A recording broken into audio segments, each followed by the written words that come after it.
Hey guys, welcome back to my YouTube channel that is Law Knowledge Learn Something New with Priyanka. So today in this video we will discuss about our next general defense of law of torts, that is mistake. In this video we will discuss that what is the meaning of mistake with the help of case law and types of mistake.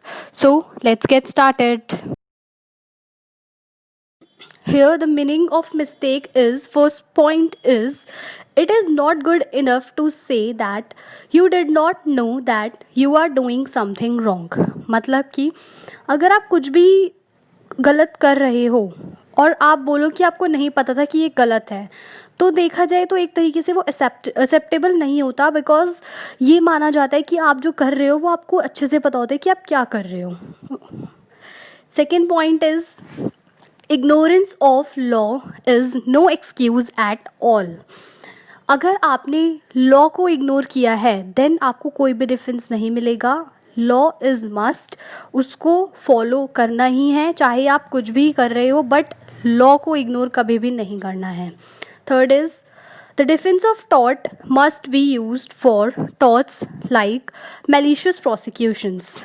अब ये जो defence है, ये mistake वाला जो defence है, ये हमारे उन टॉट्स में लिया जाता है जैसे कि हमारा हो गया मैलिशियस प्रोसिक्यूशन लाइक कि किसी ने विलफुली बोला कि तुम वो इंसान गलत है, उसको इंटेंशन थी, उसके माइंड में इंटेंशन थी कि वो उसको एक तरीके से प्रूव करे कि वो रॉन्ग पर्सन है.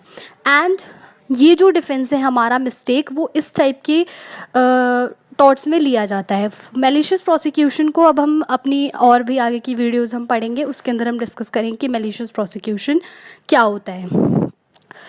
Next is, mistake is basically when a defendant acts under a mistaken belief in some or the other situation. He may plead the defense of mistake. अब मिस्टेक कब मानी जाती है? बेसिकली मिस्टेक तब मानी जाती है जब डिफेंडेंट जो है कुछ भी काम करे और उसको उसके माइंड में एक तरीके से ये बिलीव करके करे कि वो सही है, तब माना जाएगा कि हाँ उसको थोड़ी मिस्टेक हुई है, इस वजह से वो काम उसकी वजह से गलत हुआ है. अगर उसको ऑलरेडी पता होगा कि ये काम गलत है और मैं फिर भी कर रहा हूँ, देन उसको मिस्टेक का डिफेंस नहीं मिल सकता. सो यहाँ तक हमने पढ़ लिया कि मिस्टेक क्या होता है, मीनिंग ऑफ मिस्टेक क्या होते हैं. आई होप आपको समझ आ गया होगा कि मीनिंग ऑफ मिस्टेक क्या है. तो अब हम पढ़ेंगे टाइप्स ऑफ मिस्टेक. यहाँ पर हमारे 2 टाइप्स की मिस्टेक होती है. First is mistake of law and second is the mistake of facts. तो जैसे कि हमने पहले पढ़ा, मिस्टेक ऑफ लॉ का जो अगर हुआ है, अगर किसी ने भी मिस्टेक ऑफ लॉ की है देन उस पर्सन को कोई भी डिफेंस नहीं मिलता है. So no defence in each of the civil and the criminal cases.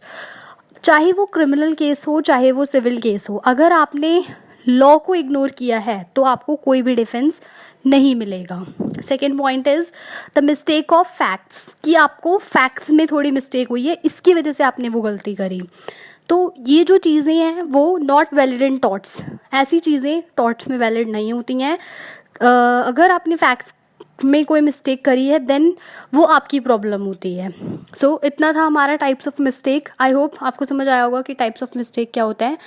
अब आगे हम इसको डिस्कस करते हैं with the help of case laws. So here there is a case that is Consolidated Company versus Curtis. Let us discuss what happened in this case. An auctioneer auctioned some goods of his customer believing that the goods belonged to him, but then the true owner filed a case against the auctioneer for the tort of conversion.